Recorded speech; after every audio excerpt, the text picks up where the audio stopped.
They said it was nothing. A routine rescue op at a facility known as the Tantalus site. But that quickly proved untrue. Terribly, horrifically untrue. Reports said we'd be flying into the Baghlan province of northern Afghanistan, where rugged mountains cut through a remote and arid wilderness. According to the dossier, we were responding to fragmented reports of a fallout of some biological toxin that made sarin in mustard gas look like helium. Its official name was HN-211. The last contact was a month ago. Whirls of air whipped in my face as I looked down at the dossier. A report flapped in my hand as our chopper tilted over the craggy hills, which were rapidly turning into soaring, snow-touched mountains. The Hindu Kush had been the perfect place for our military to build the testing facility.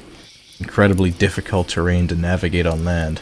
A tiny population, thousands of valleys and cliffs and caves to conceal themselves in. It seemed ideal. I work with the Aeromedical Evacuation Unit. We specialize in getting our wounded out of tight spots and treating life-threatening injuries under the worst conditions. Blood, bile, bullets, brains, bodies. It was fair to say that I could hold my own in high-pressure scenarios. But something about this op unnerved me. The photos of the facility we were heading to were 10 years out of date, and they showed nothing more than a giant steel door cut into the overhang of a steep cliff. I could only wonder at the scale of the photos. The cost of building such a thing somewhere as isolated as this. The few photos showcasing the inside of the facility showed a cavern the size of a gymnasium, filled with tables, vehicles, and tents. Across from me, Connors yelled out over the roar of the rotors. His voice was further muffled by the plastic shield of his white hazmat suit. "You see the last picture?" I turned the report to the last page, bypassing photos of sterile labs, rows of tents, and smiling scientists and soldiers at their various stations, and ended on a grainy black and white image of a perfectly square-cut hole directly into the stone. It sat at the end of a narrow tunnel, and thick steel bars covered it. A sign on one side bore the familiar black and yellow warning signs of toxic chemicals. No information accompanied the photo. I felt my unease grow. Connors yelled again. "You hear what sort of shit they're making in there? I heard its effects were modeled after radiation poisoning." He shook his head. "Makes you wonder what they tested it on." I couldn't give him an answer. Thought about a man I'd rescued after a nuclear plant had been attacked. His entire body was covered in layers of blistering red skin that fell off in patches. His flesh was eaten away by lesions and boils, bone visible in the craters where his body degenerated on a cellular level. A slow and pointedly awful way to go. Our supervising officer finally ended him with a bullet to the head. Imagining our military developing something like that for warfare twisted my guts. What exactly were we walking into? Our chopper landed in front of the base an hour later. What few trees grew at this altitude whipped around in a frenzy as the pilot landed us. I hopped out and stared in awe at the steel door we'd seen in the photos. It measured at least 50 feet in height and was wide enough to drive 2 tanks through side by side. Years of exposure to the elements had turned its silver sheen to a rusty brown. Our commanding officer, a serious-looking woman named Keys, clambered out of the chopper and addressed the 12 members of our squad. "Intel says the last report from this base clocked in a month ago.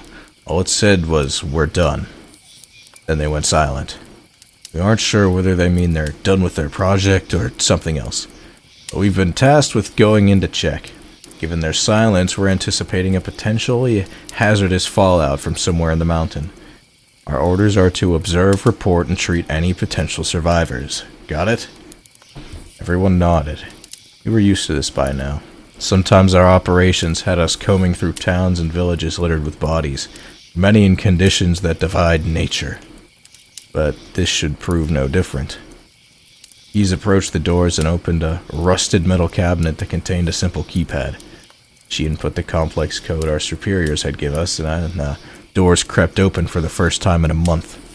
The grinding of massive gears and hinges reminded me of a giant taking its first breath after eons of slumber. Little by little, sunlight poured into the depths beyond, and we got our first glimpse of the Tantalus site. My eyes immediately adjusted to the darkness beyond, and my throat closed up. Connors took a step back, his hand going to the gun at the hip. Oh my god! In the recesses of the mountain sat the central cavern and operating center of the Tantalus site. Rows of testing labs, comm sites, tables with equipment, tents, barracks, and vehicles filled with the impressive space. But it looked like someone had bombarded it with a round of mortars. I can only imagine its original state from the pictures in the report. Now it all lay in heaps of shattered glass, twisted metal, and scorched wood. But what made Connor step back was the volume of blood and remains populating the decimated lab. Bodies hung limply from tables. Limbs were strewn about like litter. The smell and taste were utterly horrendous. A miasma of rotting flesh coupled with a strangely sweet chemical afterburn. Across the room, I spotted the torso of a man sitting keeled over one of the Humvees. His head smashed against the steering wheel as though whoever it belonged to had been trying to escape and gotten ripped apart in the process. Along the inside of the giant metal door were gouges of blood where people had clawed to get out. Some of the bodies nearby bore fingers worn down to the bone. Keys led the way forward. My boots squelched in the leftover remains and stuck fast to the floor as congealed pools of blood sucked greedily at my boots.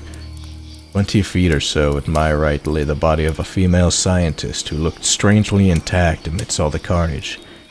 Her face was contorted in a terrified scream, but her arms and legs were still attached. It was only when Connors accidentally bumped a rolling chair supporting her upper body that her lab coat folded open to reveal the cavity of her hollowed-out chest and stomach. Her face slid away from her skull, and a perfectly degloved human face landed with a wet splat at my shoes. Not a scratch on it. Who would take the time to do that? 100 feet in, and we came to the back of the main cavern. Here, the massive room narrowed abruptly into a tunnel, perhaps 10 feet high and 20 wide. It stretched deeper into the mountain, where I knew a natural system of caves resided. The smell of meat grew stronger. I could taste the metallic sting of blood on my lips. Near the entrance of the tunnel sat a pile of limbs, organs, and bones. Beside them were several peeled skins. They were stretched between wall fixtures like animal hides, and I shivered at the unsettling display of brutality and care. But by far the worst thing we encountered was the trail of blood staining the floor of the tunnel. Obviously, something had stockpiled the meat and skin near the entrance with some level of intelligence and care. This red, ragged trail showed where it systematically dragged its fodder deeper into the mountain. I looked at my companions, wondering if any of them might suggest we do the smart thing and get out of here, but no one did. Keys reminded us of our mission, and though she looked pale with fear, we had our orders. Search, secure, and stabilize. Remember, she added, if anyone finds survivors, we bring them back to the chopper at all costs. Our superiors need to know what happened here, whether it's salvageable or whether it needs to be destroyed. Destroy it, I thought. Let them rain fire and brimstone on this place. But I nodded with everyone else.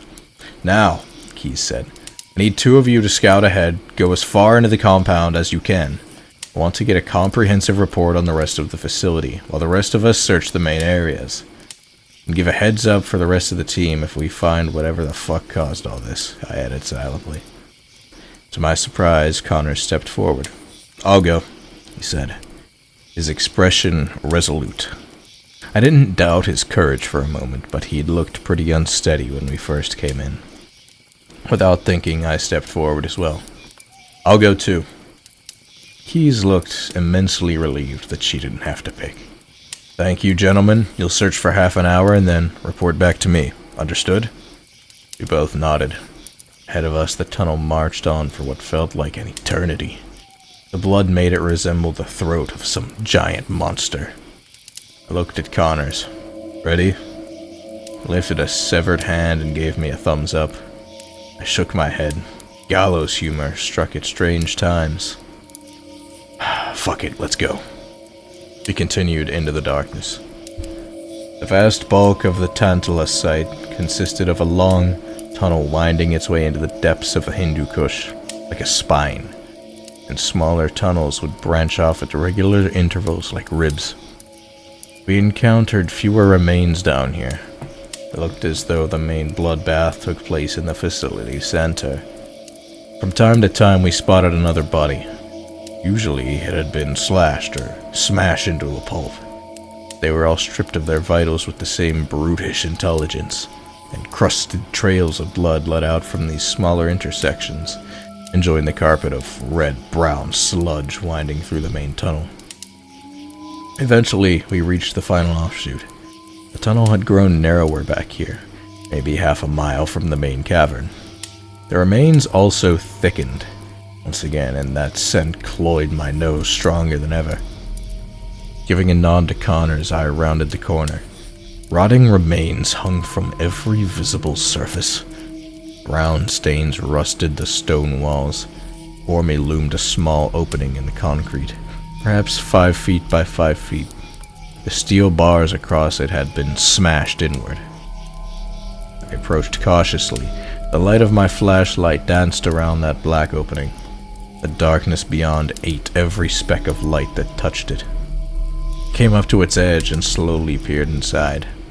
My beam flickered weakly into a space that positively reeked with the overwhelming stench. It clung to me, burned me, squirmed its way up my nose and down my throat like fumes of jet fuel. My heart hammered on and on. Something reflected the light of my beam. 2 eyes stared back at me through the darkness, blinked once and then disappeared. "Anyone down there?" Connors called to me from the main tunnel. "No," I said as I turned around to leave. "No survivors down here." Connors knew the moment I turned back to face him that I was lying. He narrowed his eyes and took a step towards me. "Bullshit, man. What'd you see?" I held his gaze for a moment. "Eyes. Human ones, I think." He grimaced. "God damn it." I was about to say something else, but we were interrupted by a scrabbling sound coming from inside that stone opening. It reminded me oddly of my dog's claws scrambling on our polished wooden floors back home. A dark shape flitted across the opening. "Fuck," Connor said, his hand going to his sidearm. We gotta go, now." Scrabbling grew louder, and a chittering, clicking sound echoed out of the hole. A hand, slender, jointed, and covered in weeping sores, clutched the edge of the opening. "Run," I whispered. Together we took off at a dead sprint. A chittering sound turned into a feral squeal and scream, like a hog bellowing a threat at a predator. I heard the skittering grow louder, and then the bone-chilling sound of something weighty slapping the concrete floor in rapid succession. Neither of us dared to look back. Connors was 10 feet ahead of me, his boots kicking up flecks of bone and blood in my face. Whatever was chasing us didn't sound like something on 2 feet. I could hear its limbs slapping the ground in frenzied intervals, like a child running upstairs on all fours.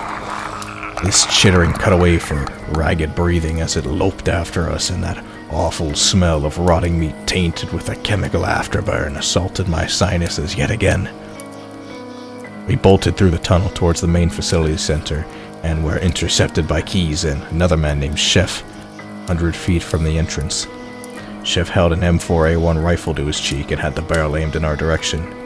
"In here, both of you!" Keys shouted. She ordered Chef to fire the moment we ducked out of the way. The big man pulled the trigger twice, and the shots briefly deafened me in close quarters. I heard a loud squeal further up the hall, followed by the sound of retreating footsteps. Hopefully whatever the hell that thing was got the message. As Keys hustled us further down the hallway, a ringing subsided in my ears. For a ridiculous moment I worried about potentially getting tinnitus, and I shook my head. Of all the things to worry about, a ringing in my ear was nothing. Certainly far better than whatever fate had been suffered by the poor bastard sitting a little further down the hallway. His skull had been shorn off at the mouth, and oddly his tongue and teeth were missing. I carefully stepped over him and followed Keys through a large metal door, which Chef quickly shut behind him. I spent a minute regaining control of my heartbeat. Connors did the same. As we slowly recovered, we debriefed Keys on what we'd seen. Connors did most of the talking, though he left out the part where I'd initially lied. After what we just went through, I think he understood on some level why one might feel compelled to deny the existence of that thing. Once I had the heart rate more or less back to normal, looked around the room we'd been herded into. Some kind of lab. Unusually clean room for what we'd seen beyond that metal door. It was lined with white tiling and filled with shiny metal tables, which held various canisters, tubes, and electronic equipment. While Chef sat on a low chair by the door to check his weapon, Keys went over to another table, near the back of the room where the rest of our team stood. They were all crowded around something that I couldn't quite make out from here. As I approached, I briefly nodded to Bronson and Sykes. Bronson was a slim, slightly older man with sandy blonde hair flecked in gray and stubble permanently shadowing his chin. Sykes was a slender woman who came up to about my shoulder. Her dark hair was pulled back into a severe bun that accented a young, serious face. The two of them stood beside Larson, the final member of our team. He had a reedy build and fiery red hair and thick-framed glasses. Long, slender hands that reminded me of the ones reaching through that grate carefully worked their way over something on the table. Something I instantly regretted looking at as soon as I joined them. I stood over another man dressed in a lab coat, who was laid back on the table. I was surprised to see he was alive, albeit unconscious. At least, I prayed that he was unconscious. Larson had rolled the man's right pant leg up to the thigh. The back of his calf from his knee to his Achilles tendon was nothing but gangrenous flesh eaten away to the bone. Looked like something had taken a large oval-shaped bite out of his leg and left the rest to fester into oblivion. I watched as Larson carefully sliced away the infected bits, cleaned the exposed muscle and tissue out with a nausea-inducing medicine, and then wrapped the entire thing up in a bandage. Out of all of us, he had the most experience with serious wounds in the field. He wrapped the man's leg up tight and ordered Bronson and Sykes to make a pair of crutches for the scientist. As they did that, Connors joined us, and Larson explained how they'd found him.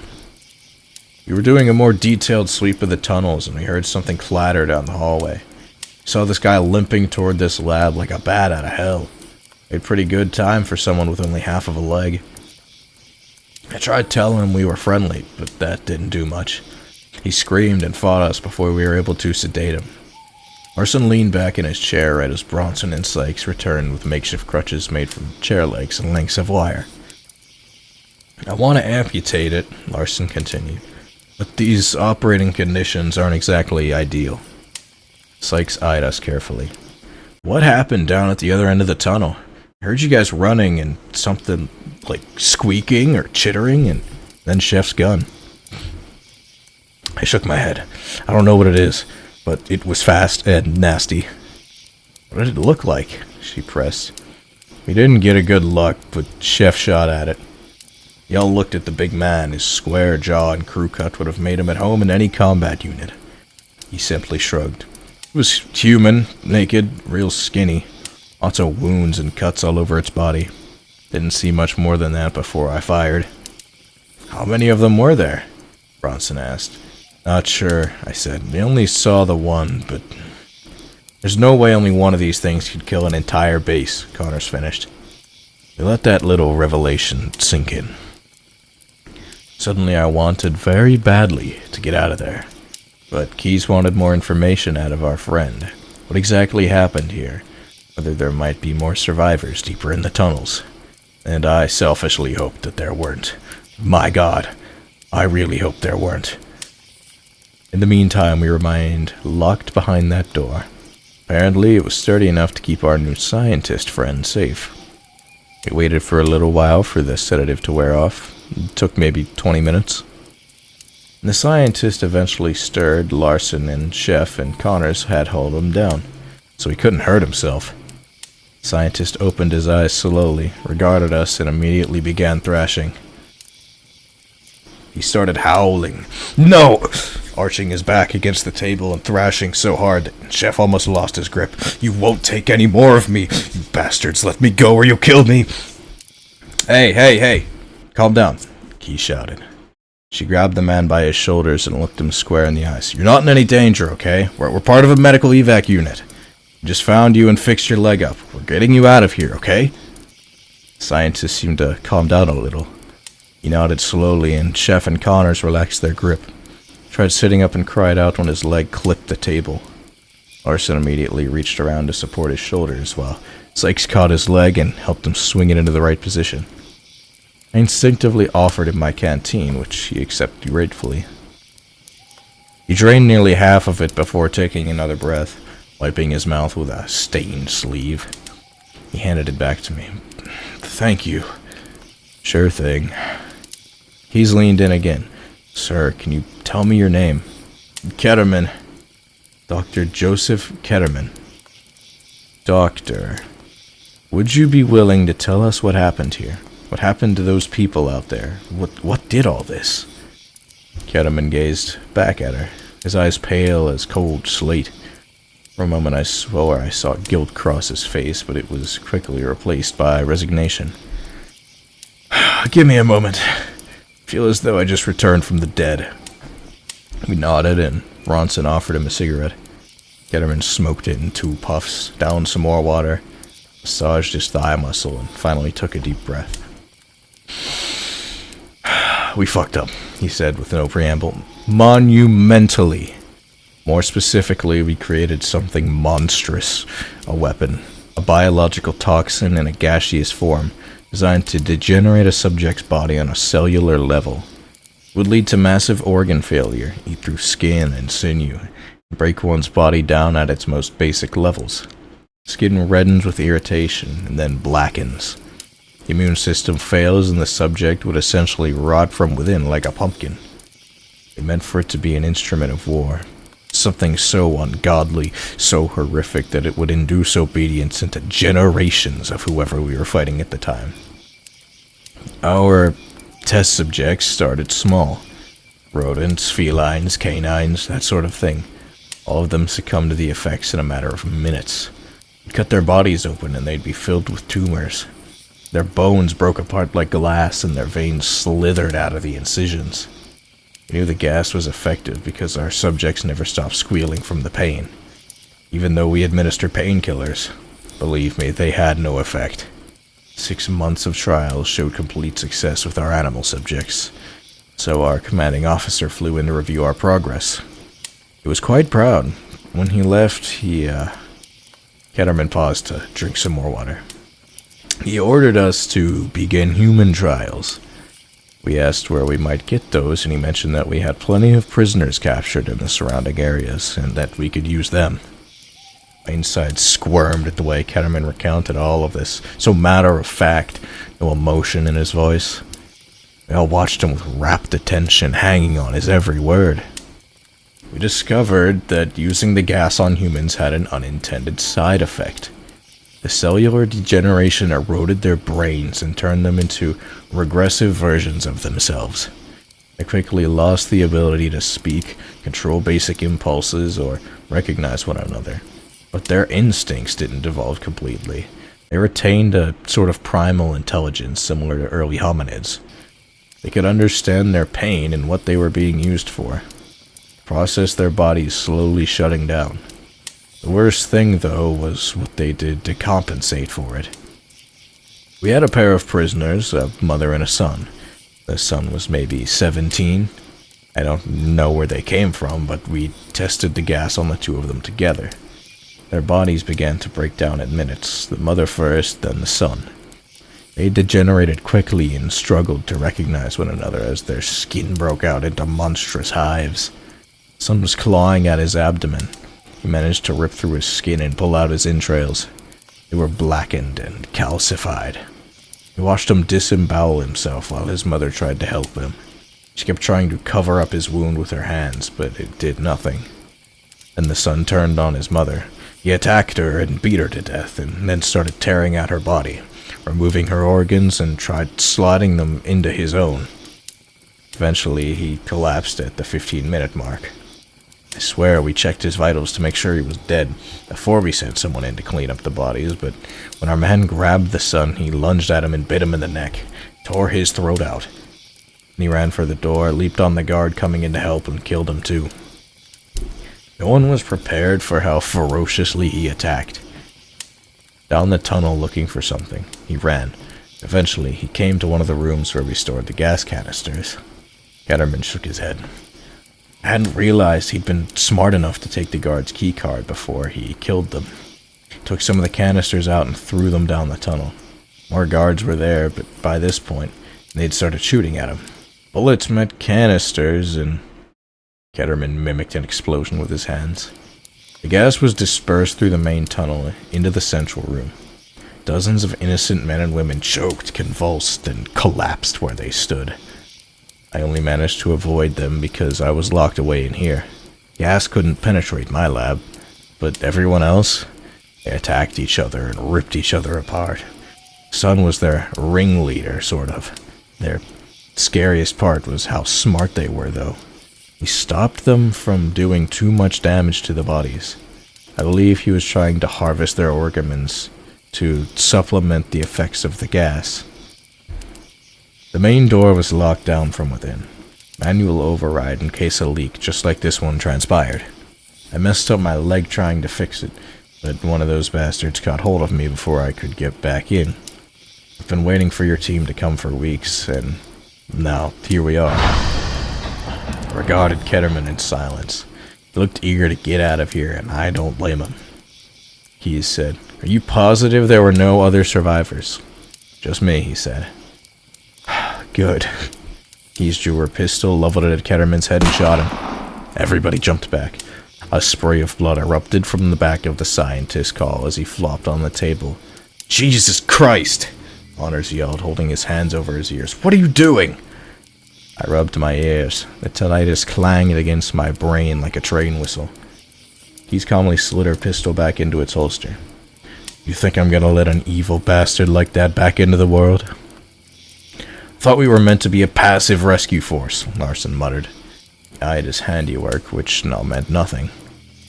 "There's nothing passive about this, Larson." Keys laid a hand on his shoulder.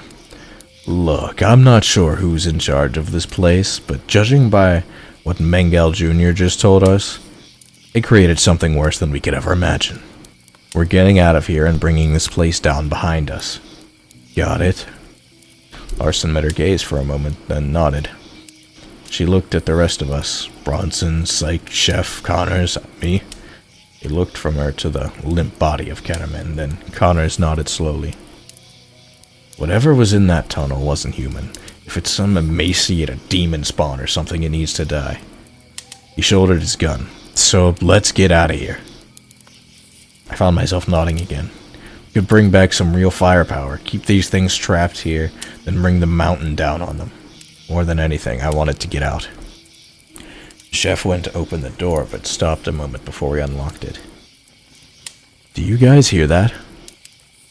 We froze and strained our ears. Beyond the metal door was that skittering sound, multiple of them, chitters and chuffs like wild boars, communicating with one another, filtered into the lab. We listened as the creatures scooted into the facility center and realized what they were doing a moment before it happened. My heart pulsed as the grinding of the doors closing rumbled the mountain. Creatures knew how to shut the door, most likely from observing one of the staff members trying to open it during the initial outbreak. And Ketterman had just so very helpfully pointed out the way to open it from within was busted. We were trapped. Horror settled over the group like a fog. I felt blood rush past my ears. Locked in an isolated location, only a few people know where we were. 3 feet of steel and rock shutting us off from the world. No other potential ways out. And a pack of intelligent, feral humanoids. You could even call them human at this point. Painfully aware of our presence. "What do we do now?" Bronson asked. Everyone started sharing their opinions all at once. Fight, call for help, bed down, the usual. Keys eventually got control of things. Her cropped blonde hair gleamed dirtily in the flickering light of the lab. A slow drip of Ketterman's brains oozing onto the floor punctuated that silence. Let's go over what we know and take it from there, she said.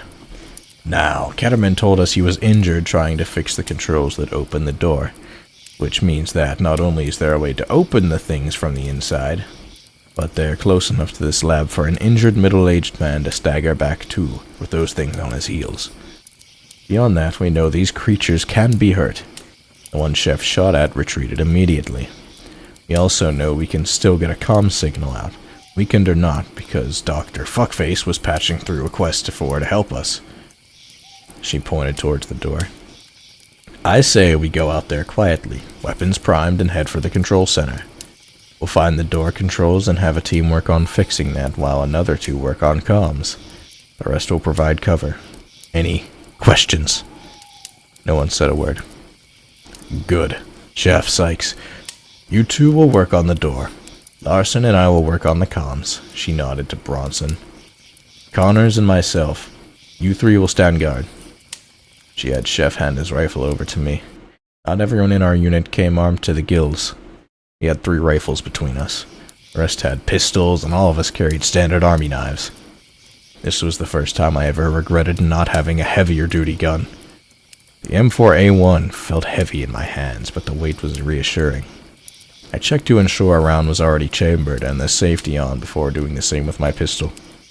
I also loosened my knife in its scabbard. You can never be too careful. Also, no firing indiscriminately, she mentioned. 2-round taps only. Try to keep in mind that we're in a place where almost every surface is stone, metal, or concrete, so physics is not our friend. Be mindful of ricochets. Another obstacle to add to our growing list. Together we waited and listened. You could hear the creatures skittering around the compound, squealing and clicking at one another. I began to realize the sounds were less random than they seemed. Form of communication these things created to replace their voices. The gas must have rotted their vocal cords away too. For some reason that saddened me more than it scared me. Unwilling human experiments suffering a dark hell in the bowels of some remote mountain facility. The bodies shutting down on them like cancerous tumors. No one deserved that. Shook my head and returned to the present. Beyond the door, we heard the creatures recede into the darkness back to their lair. Keys made us wait for 15 minutes to pass in perfect silence before she cracked open the door and had Connors stalk forward a pace or two with his gun. I came right after him, and the others with their pistols drawn and Bronson in the back to cover our tail. Remember, Keys ordered softly, as quiet as possible. As one, we crept out into the main tunnel, guns bristling in both directions, and made our way towards the center. Immediately, I could feel a difference in the air, a staleness that came with a lack of airflow through the mountain. The smells of human remains and chemically tainted flesh were more prevalent. I squeezed the hand grip on Chef's gun so tight it whitened my knuckles. Double taps to preserve ammo, Keys had said. The cool metal of the rifle rubbed against my cheek as I imagined firing at one of those things. As we trekked towards the front, I gently nudged Chef. How hard was it to hit that thing? I asked softly. Hard, larger man replied. It was fast and agile and ugly as a motherfucker, but it wasn't invincible. I think. I nodded. Might sound silly, he added, as we closed in on the facility center. Just imagine you're back home, plugging cans with a .22. Relax, aim, squeeze, fire. That's how I was when your ass came booking it back up here like your nuts were on fire. Copy that, I said with a quiet laugh. After a moment, I did as he recommended and relaxed my stance and grip. My hand stopped shaking and my heart rate slowed. Behind me, Sykes called out quietly, "Found it!" I didn't turn to see what she'd found. Connors and I kept our barrels trained on the graveyard of lab equipment and bodies in the main cavern, roving for the slightest movement. We let Chef tap us and tug us back into a glass-windowed room elevated 5 feet above the cave floor. Within, a bank of dusty controls, computers, and other equipment sat cracked and stained in blood. A hand severed at the elbow still clung to one of the monitors, the flesh blackened around the tips. Larson carefully removed it before Chef and Sykes set to work figuring out where the controls for the door were. Larson and Keyes headed for a better radio station 10 feet further down. I took point by the door with Connors beside me, and Bronson situated himself beside a shattered window between our two groups. At first, things went surprisingly well. Larson and Keyes had the most success. They managed to open up the radio and patch things up enough to comb the waves for a signal. The low whine of static seemed deafening to me, but I suppose the risk was worth it. Chef and Sykes faced a more difficult situation. The controls for the entrance were simple enough, but the lever designed to open and close the massive door was jammed by a bloody shin bone. Wonder if it had been rammed in there on purpose. Looks as though someone, probably Ketterman, hacked away at it. Splinters of meat and gristle glistened amid the gears, so Keyes and Sykes carefully worked the matter free with their knife. Chef oversaw the electronics. Despite the damage to the surroundings equipment, the controls had clearly been built to withstand the corrosive environment of a cave. Blood matted most surfaces, but underneath the damage was mostly superficial. What worried Keyes the most was the potential of wrecking the lever's inner controls even further as the shin bone got removed. Sykes seemed painfully aware of this as she continued to slice away slivers of it in microscopic amounts. Connors and I remained completely focused on our surroundings. He kept his sight on the tunnel and the stairs leading up to the control room. I swept the depths of the control center. I did my best to keep Chef's advice in mind. Bronson stood by the shattered window, equally alert while Keyes rotated the radio dial through different stations. A sudden crackle got everyone's attention. She broke through into the outside world. Base 74, this is Oral. Lansing, you hear me? It sounded so good to hear someone else's voice in here that I almost laughed. Keyes maintained her composure as she spoke, though the relief on her face was evident. We can hear you, Corporal Lansing. This is Captain Keyes Jameson with the 112th Aeromedical Unit out of Camp Hartwell Marine Base. We were tasked with securing the Tantalus site. Coordinates are 33 point... She listed off the coordinates and then spent the next few minutes bouncing back and forth with the man on the other line. We weren't sure how much information went through, but just the idea that someone beyond our initial contacts knew about us sent a wave of relief through my body. I was still smiling when Bronson had his throat ripped out. The creature must have waited in the shadows of the ceiling above us. It attacked so quickly that Bronson didn't even have time to scream. He still had his gun leveled toward the broken window when a pair of greasy, gangly arms sliced out of the gloom, wrapped their claws around his neck and face, and yanked him over the control bank with an incredible amount of force. Bronson started firing his gun, firing bullets indiscriminately as 2 fingers sank into the flesh under his chin and exploded out of his mouth. Blood and teeth poured onto the equipment array while the creature used his lower jaw to drag him forward into the cavern. I caught a fleeting, horrid glimpse of the thing's face. It reminded me of cadavers we'd operated on when we removed the skin from the muscle to study facial anatomy. Only this thing's face was covered in weeping yellow sores, blackened flesh, and pitted fissures. Strands of hair clung to its scalp and dangled in front of its bugged-out eyes. It lacked lips or a nose, bearing a ragged hole in place of both. Its teeth were reed-thin, the color of rotted blood. Those teeth sank into Bronson's face as he was yanked onto the cavern floor below, his screams coming out of pitiful gurgles. Without thinking, I ran and threw myself through the window after them and came crashing down on the humanoid's legs. It screamed and ripped its jaws away from Bronson's face, taking most of his cheek and ear with it. I tried squeezing off a shot from my rifle, but couldn't make enough room. Instead, I ripped my knife out of my belt and plunged it blindly into the thing's chest and stomach. The blade drove in like a nail through rotted wood. Creature screamed and scrabbled under me, cutting at my fatigues with its ragged claws. Flesh sloughed off its body, falling away around the knife, and I kept cutting. I barely registered the needle-sharp talons raking across my body. Shallow grooves sliced into my arms, chest, and abdomen. Blood saturated my hands as I shoved them into the creature's guts, letting fury propel me as I disemboweled the thing. The creature let out a horrendous wail and bashed my head back against the concrete. I couldn't register the pain. Too much adrenaline. My eyesight went fuzzy. Tarry entrails squelched in my hands. Blood seeped out of places that it definitely shouldn't, and the stench of death swirled out of the thing's awful mouth. There was a gunshot, and then another. The creature's face caved in on itself as high-powered bullets ripped its head apart. Blackened tissues and pieces of skull oozed down onto my face and into my mouth. The taste of expired meat seeped between my gums. I coughed and spat and shoved the thing off of me. Hands slid under my armpits and hauled me up. Connor supported me while Chef grabbed Bronson's limp body and slung him over one shoulder. Keys grabbed my gun and ordered us to get back to the lab. We were about to head out before I yelled for them to stop, lurched back around, raised by a boot, and brought it down squarely on the creature's head, crushing it into a mass of black and red pulp. Rot in hell, you ugly fuck. I stomped again. I didn't want it coming back. This was insurance. Come on! Connors hauled me back. Away we came.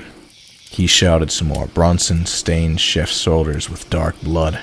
Larson and Sykes became our lookouts. From the bowels of the facility came a swelling wail, as if in answer to the one given by the creature I'd killed.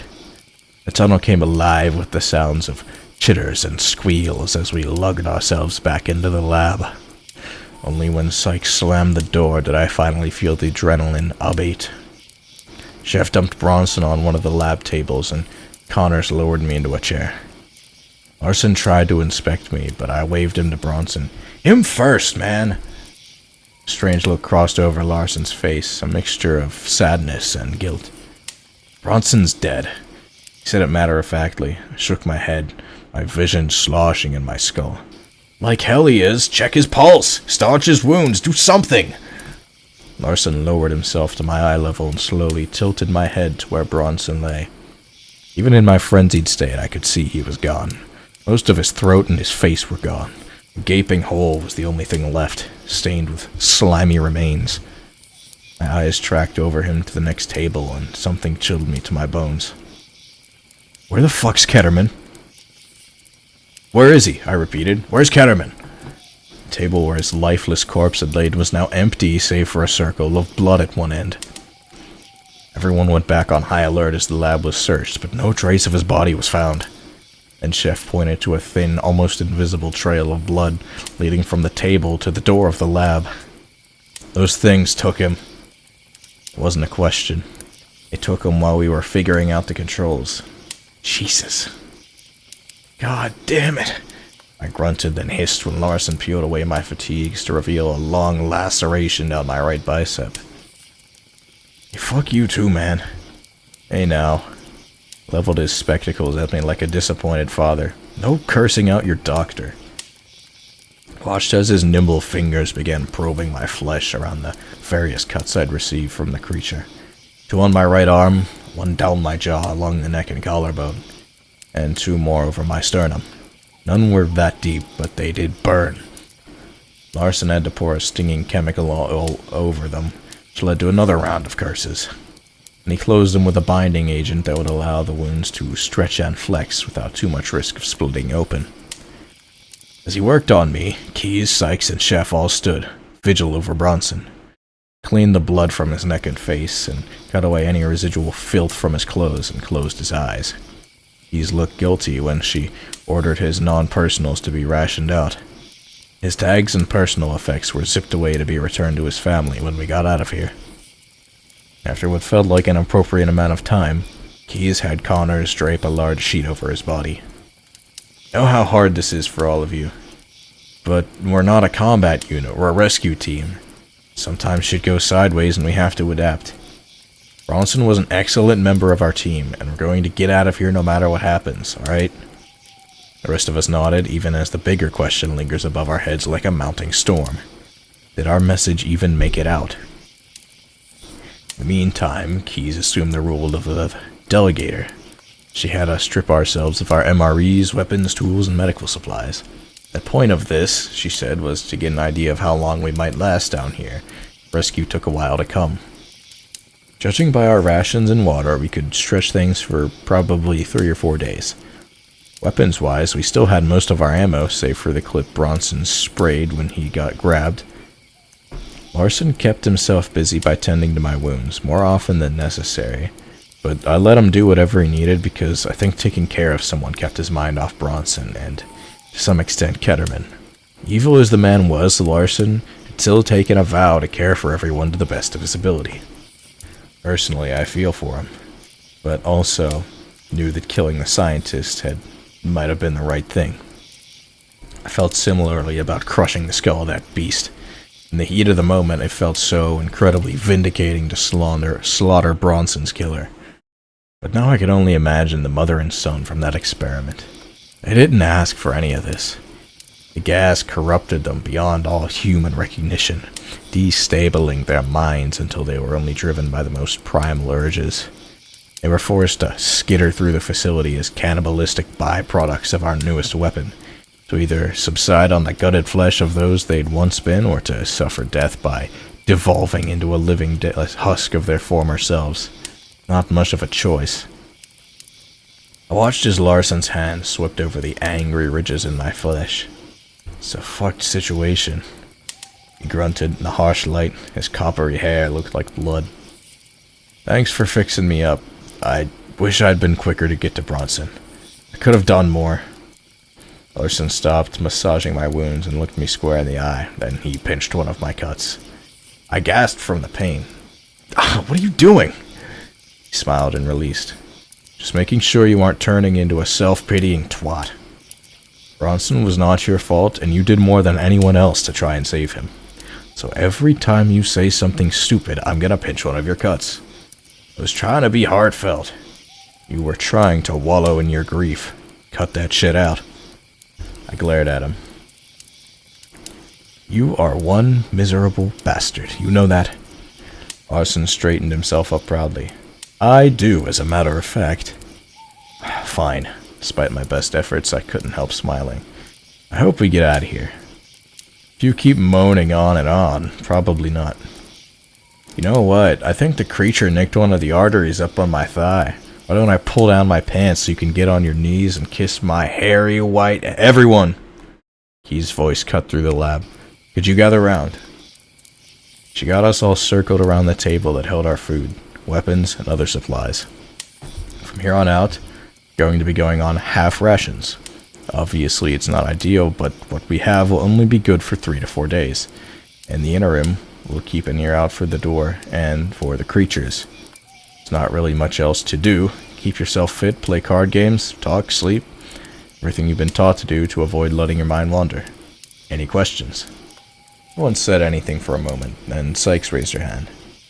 What happens if we hit that 3 to 4 day mark and no one comes? Keys lifted one of the pistols laying on the table. Then we armor up and raid the canteen. The next several days proved difficult, to put it mildly. With no natural light to mark the passage of time, we depended mostly on our watches and internal clocks. But adrenaline, fear, and the unpleasant aroma of Bronson's corpse beginning to rot made it hard. We employed every trick in the book to alleviate our boredom. Slept, played cards, tried mind games, discussed our pasts and plans for the future, taught one another knife tricks, and exchanged advice about working in the field. My wounds closed nicely, the flesh beginning to bind into neat lines. There would always be scars, but Larson said there were no signs of infection. But in the end, no one could ignore the edge of anxiety creeping into the lab, weaving its way into every conversation, game, and thought we attempted to distract ourselves with. We were trapped somewhere cold, dangerous, and remote. Creatures stronger than us prowled the darkness, waiting us out. The days ticked by on my watch, slow as molasses and far too quickly at the same time. Our rations dwindled and thinned. We lost valuable weight, and Keys finally called it on the morning of the 4th day. "We haven't heard anything," she said. "I'm not gonna draw this out with some grandiose speech. This is survival, and those things out there can get fucked. We need food and water." She pointed at Larson and me to come with her. Jeff, Connors, and Sykes would stay back to watch over Bronson's body, and to also ensure none of the creatures snuck in for another ambush. Nobody argued. This time I armed myself with my pistol and knife and left the rifles to Larson and Keys. I figured they'd serve me better in close quarters, given how fast those bastards were. It took a moment to gear up. Then, after giving the others a brief nod, we slid out back into the sprawling tunnels of the Tantalus site. I kept my ears pricked and my pistol in front of me. Keys and Larson took point and rear. I came up the middle, crusted blood and dried entrails crunched softly underfoot as we entered the murky gloom of the devastated center. I tried not to look at the blood staining the window of the comm station. Keys led the way to the canteen, which sat about 30 feet from the tunnel entrance. She ducked into a long tent lined with low wooden benches. A metal table near the front marked where food would be served, and she immediately swept around it towards the kitchen in the back. Within the confines of the tent, Keys risked a little light to illuminate the tiny area. "Jackpot," she whispered as her beam fell upon shelf after shelf of non-perishable goods. Cans, dried meats, sacks of sugar and flour, powdered milk. She grinned at us. "We'll fill our packs with as much as we can carry, and then we'll gun it back. Got it?" We all nodded. Keys was reaching up to grab a can when she looked over my shoulder and went pale. "Down!" The word was a rushed whisper. She grabbed me and Larson and yanked us to the ground. We all went prone in the shadows of the serving tables. The scent of putrid, rotting meat invaded my nose, and all the hair stiffened along my neck. One of the humanoids appeared at the entrance of the canteen. Its withered body glistened wetly in the dim light. The thing was swiveling its head around from side to side, teeth chattering as it searched. Flecks of mucus bubbled from the pits around its nose as it tested the air. I realized then that these things might have been blind, or at least this one was. What tactical advantages that afforded me at the moment I didn't quite know, and only focus on the way the thing crawled and swayed around like a giant spider. Sensing its surroundings and clutching the table beneath it with impossibly long fingers, it remained crouched where it was for a minute. My gaze drifted down to Larson, who stared back at me, full of dread. He held my gaze for a long moment, then looked down at something beneath us. I looked down, and my heart skipped. One of the cans we'd stuffed into our packs teetered precariously, threatening to drop onto the ground. I slowly reached down, moving as carefully as I could manage. The can trembled, and the creature leaped from the table to the ground, where, mere feet from us, his feet dug into the stone floor, and gooey tar-like saliva slipped from his mouth and landed inches from Lawson's face. He flinched, and the can tumbled onto the floor with a loud clang. This creature squealed with rage and lunged at him. I raised my pistol and started firing. The first bullet caught it square in the face, splintering its teeth like rotted planks. The second one came a moment later and struck it in the neck, where a fountain of thick blood oozed out. The monster still managed to land a powerful swipe that dug deep into Larson's shoulders and sliced down his spine. The man screamed while Keys scrambled to her feet and fired more shots at the creature till it went down in a jerking heap. Larson buckled and gargled blood, but we had no time to help him as 3 more humanoids crashed their way through the roof of the canteen tent and launched themselves at us. One went for Keys, 2 at me, and Larson. Just my luck. I fired indiscriminately at the closest one, cutting through its slimy organs with satisfying clucks. One shattered its shoulder blade and it spun off balance, but it still landed a brutal swipe to my side. Fortunately, it only caught me with its forearm rather than its claws, or else my guts would have been splashed all over still bucking Larson. The other creature came at me full force and rammed its spindly shoulder square into my sternum, launching me across the kitchen into the wall of food. I groaned and slid to the floor as cans rained down around me. He screamed bloody murder as she tore at her attacker with her knife. She raked the blade over its skull and throat, back like a deranged leopard, opening up deep, seeping gashes everywhere. I almost felt sorry for this creature until I saw it hiss and sink its claws into her shoulder, puncturing her upper arm. She called it a cave-dwelling rock fucker, and stuck her knife into its ear, all the way up to the hilt. The humanoid released her just in time for me to refocus on the one who'd rammed me into the pantry.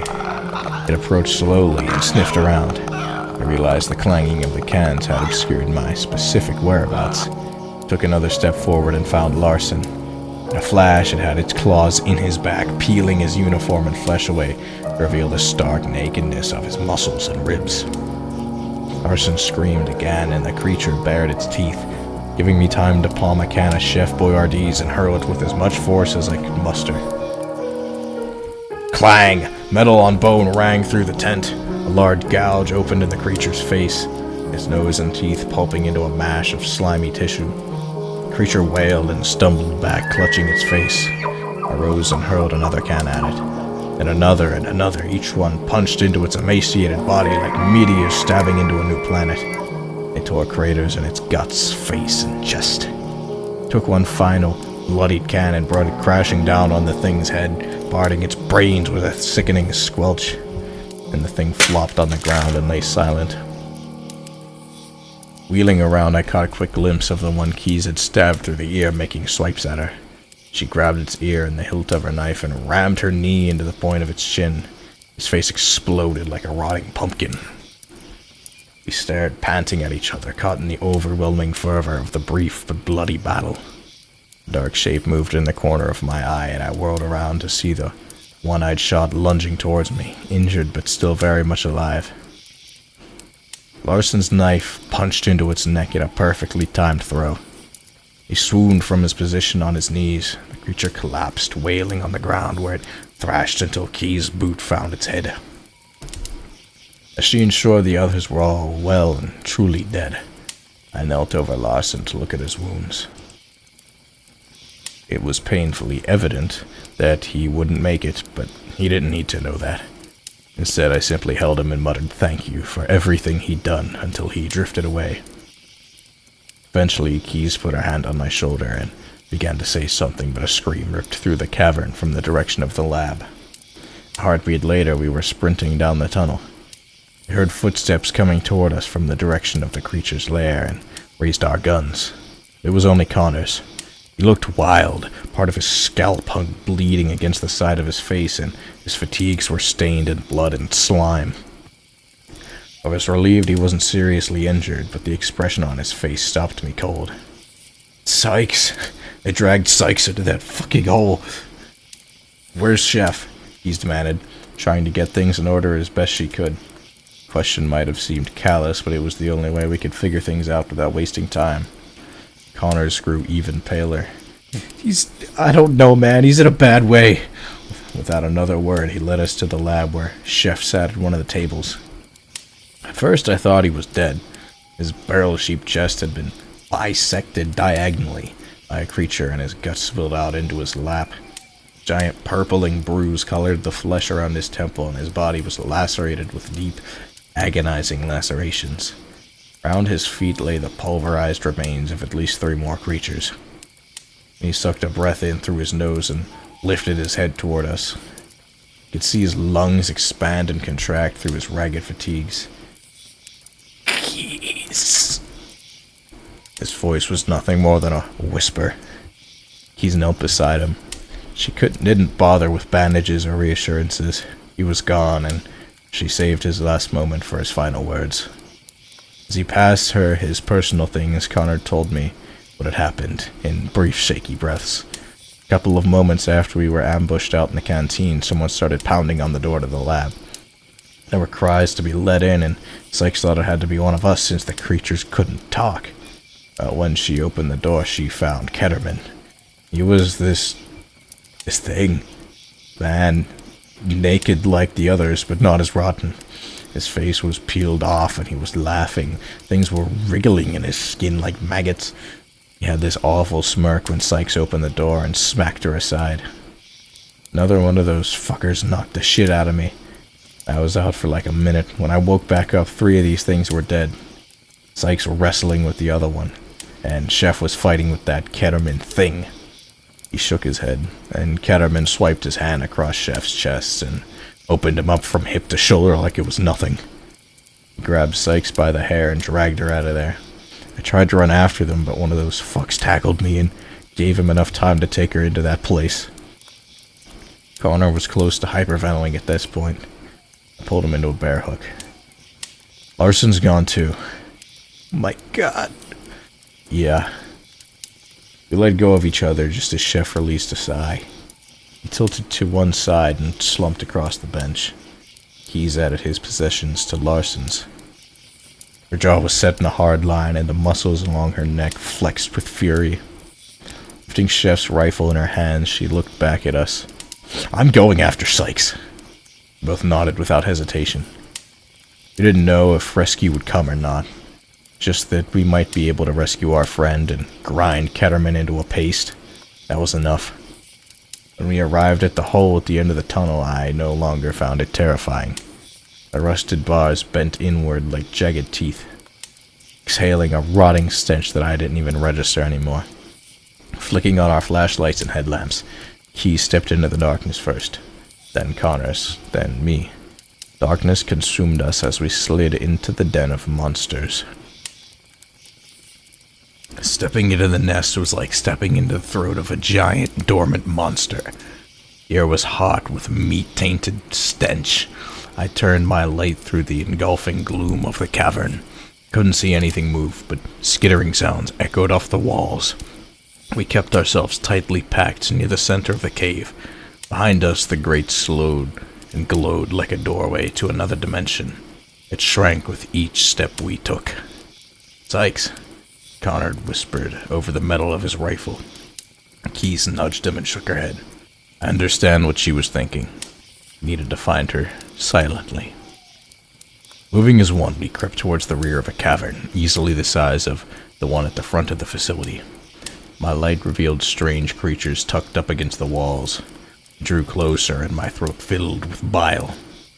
They were small lean-tos, simple shelters normally made from stretched canvas and wooden supports, but these huts had been bound with bone gut for the supports and flayed human skin for the canvas.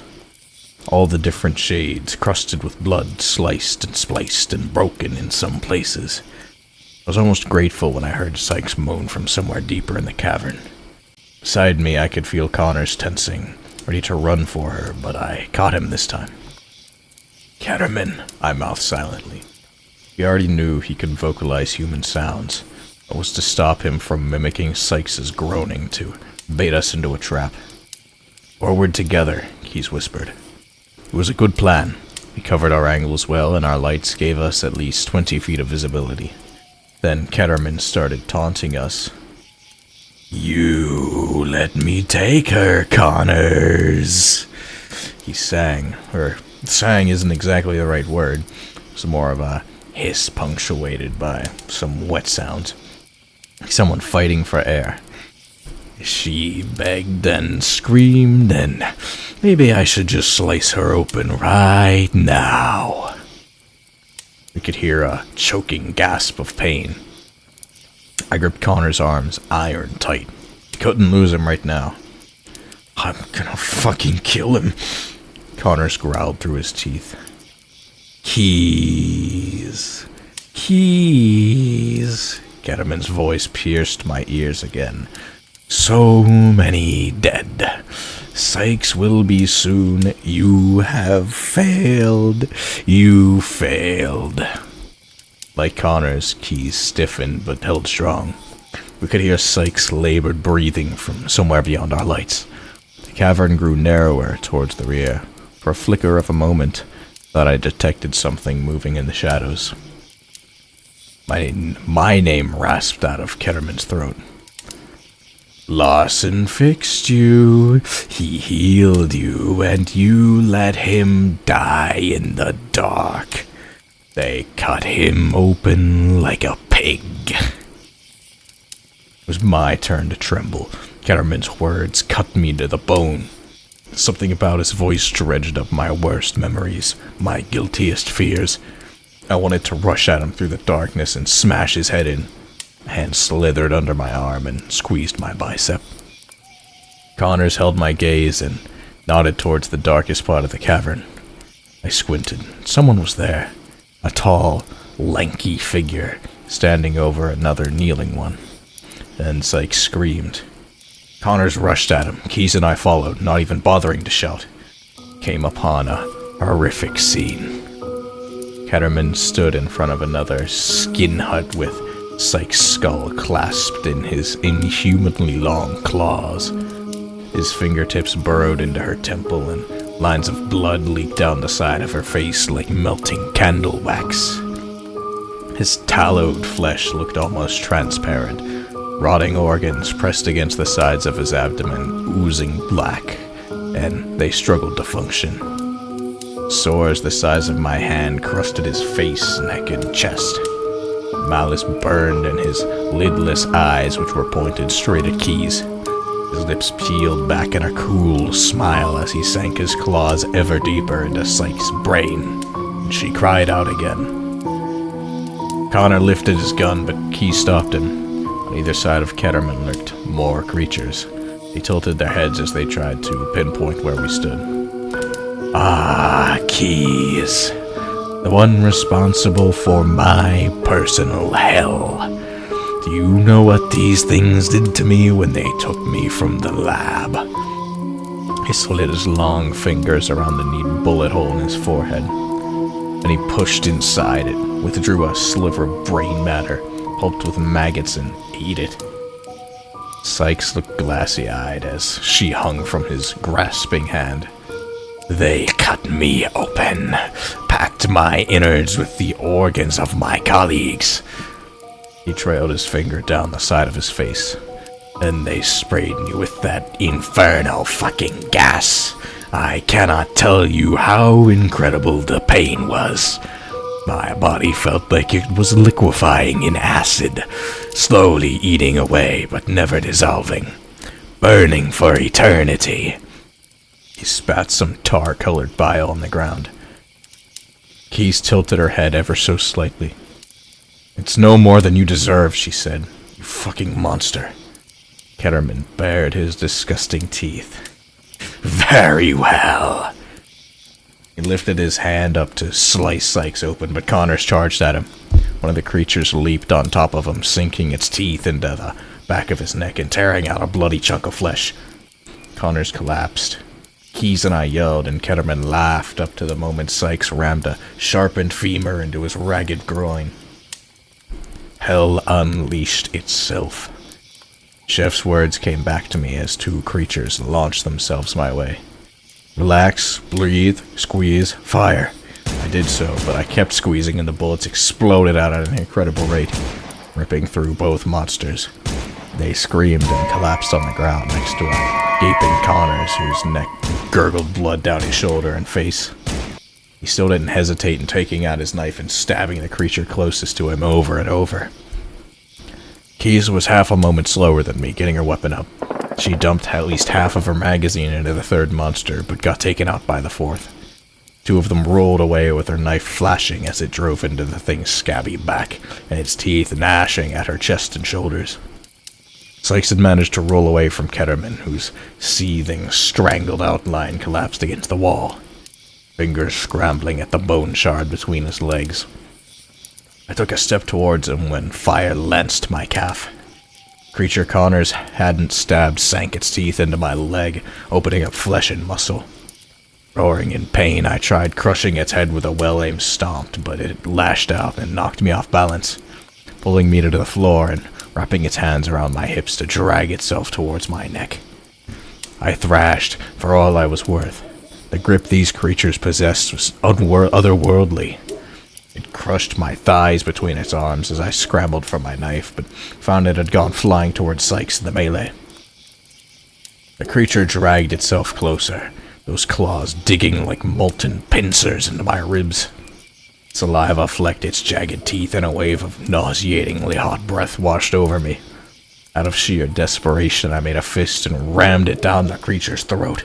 The decaying flesh engulfed my knuckles and wrist up to the elbow, and the creature started choking. I squeezed my eyes closed. I twisted my arm and wrenched upwards, ripping the monster's head away from its neck in a gout of blackened blood. For once more, I rolled to my knees and immediately started vomiting. Nearby, Keys continued working with her humanoid, though it was now bleeding from multiple stab wounds. Across from me, Ketterman finally wrenched the bone free and turned toward Sykes, who was crawling towards my knife. He stalked after her, the bone shard gripped in his long claws. He raised it above his head when something slammed into him from the side. Connors had somehow lumbered to his feet and tackled the ex-scientist into that skin hut. The structure collapsed under them as my best friend started smashing Ketterman's face in with his bare fists.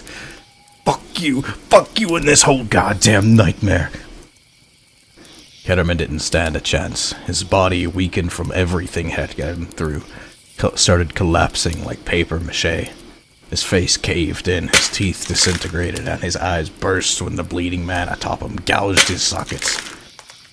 Connor tore the doctor's head in two, and he went still. The bloodied man swayed atop the creature before collapsing onto his back. Behind me, Keys yelled as she drove her knife ever deeper into the point of the final humanoid's chin. A moment later, it was silent. I staggered to my feet and limped over to help Sykes up. She looked battered, but not broken yet. Same could not be said for Connors. His breathing came in ragged gasps, each one flecked the deep wound in his neck with bubbles of blood. He grinned up at me and we clasped gore-soaked hands one final time. Sykes knelt beside him and smiled shakily. Safe? She nodded. Connors smiled, finally content. I watched as his eyes settled on the darkness above, where they became unfocused. He was gone. Keys watched respectfully. She cradled her injured arm and winced when she helped Sykes to her feet. Both of them pulled me up and the three of us surveyed the carnage. We were alive. Severely wounded to various degrees, but alive. I spent the next hour constructing a litter for Connors to drag his body out of that place. If there was one thing we could do for him, it was that. I almost cried when we dragged ourselves back to the hole. The light shining through it felt almost blinding, and the fresh air never tasted sweeter. It took a long time to get Connors back up to the main center. Our wounds slowed us down considerably. A bite in my leg had bled quite a bit before Keys wrapped it up. I was worried about potential infection, but that would have to wait. Presently, we made sure to bring everyone out into the cavern, where they could be laid to rest side by side. We owed them that much. As we worked, another worry ate at us. Would help even be coming? Keys checked the radio again, but found it smashed to pieces. Most likely Ketterman's work while we were holed up in the lab. She shrugged and looked at me. It's out of our hands now. So we waited. We treated one another's wounds as best we could. Keys had to cut away a considerable amount of loose flesh from my calf and clean it out. The ligaments in her right shoulder were permanently destroyed, and we had to set it after discovering it had been dislocated. Sykes experienced trouble with blurry vision in her right eye from where Ketterman stabbed her with a claw. She also had nerve damage in her right hand from where that bone shard cut into some tendons. He also displayed plenty of minor cuts and bruises that we fixed up with our dwindling supplies. All in all, we were a sorry bunch of bastards. Bloodied, broken, fear shifting around in our guts like broken glass. But there was nothing left to do now. 8 cans of cold soup, slept on a stained cot, and made small talk with Keys and Sykes when they were in the mood. The bodies of our comrades laid cold under sheets in a neat row near the doors. If rescue did come, we wanted them to be the first to enjoy it. Time became shapeless in that cavern. Then one day, or maybe night, I awoke to a faint rumbling. I staggered out of my cot, finding Sykes and Keys already to their feet, looking equally confused. We stared at the doors as they began to vibrate and grind inward. We eyed one another, all of us stunned. Rust shivered off the cold metal doors. Lab equipment trembled around us, and a beautiful ray of winter light spilled over my face.